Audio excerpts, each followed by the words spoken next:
Why do we call psychiatrists shrinks? The reason is surprisingly gruesome.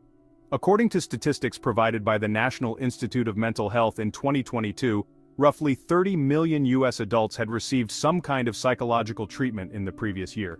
Some of those patients probably referred to their doctor or therapist as a shrink, as in, "I need to go see my shrink." Though it's a very common slang term for a psychiatrist or psychologist, shrink doesn't seem to have the same kind of obvious etymology as doc. So, what does shrinking or a reduction of size have to do with psychological help?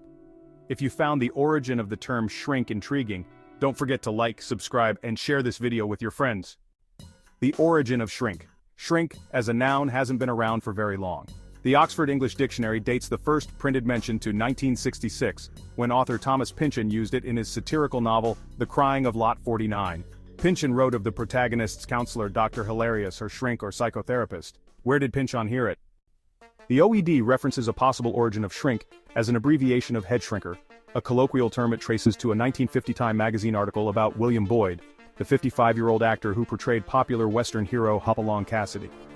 During his early years in Hollywood, anyone who had predicted that Boyd would end up as the rootin' tootin' idol of US children would have been led instantly off to a head shrinker, the profile read. In a footnote, the magazine explained that head shrinker was Hollywood jargon for a psychiatrist.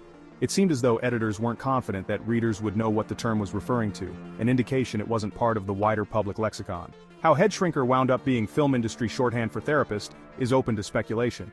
But in 1989, Roger Pease, an editor with Merriam-Webster, told a newspaper columnist he had a theory. Head shrinker, he asserted, referred to the custom of shrinking heads, where tribes in Ecuador and Peru took decapitated heads and removed bone, muscle, fat, and brain, leaving the intact skin and hair. The skin was then put in a clay pot and heated in order to shrink the collagen fibers, leaving a recognizably human head known as a sansa.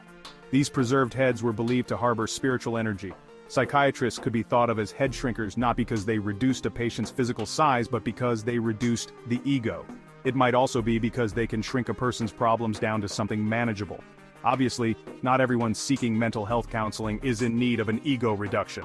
But since the term appears to have originated in Hollywood, perhaps that was a more common issue. At any rate, usage of shrink steadily, and ironically, grew through the 1970s and beyond.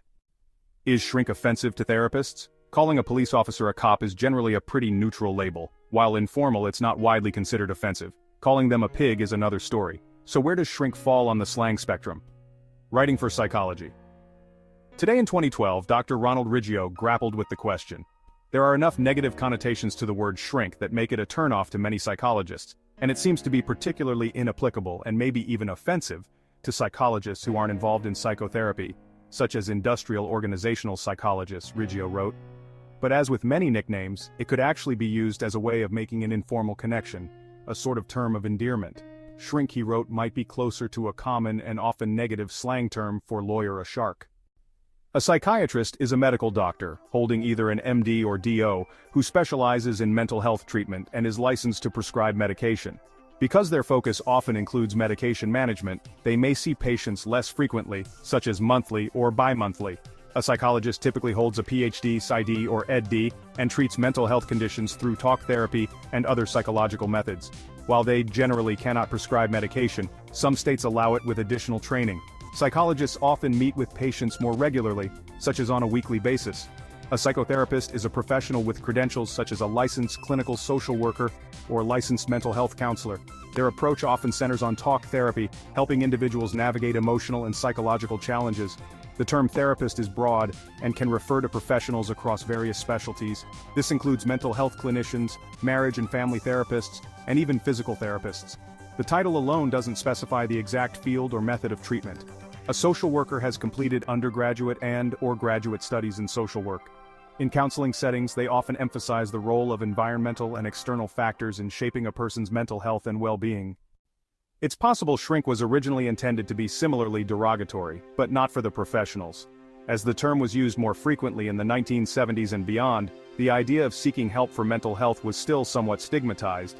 Head shrinker or shrink may have been a nod to that, a way of dismissing another's need for psychological support. With modern culture more aware of the importance of mental health, there's now less reason to feel self-conscious about requiring the help of a mental health professional. The term is therefore less likely to be received negatively. You probably won't offend your treating doctor by calling them a shrink, but if you're worried, you can always use your hour to talk about it.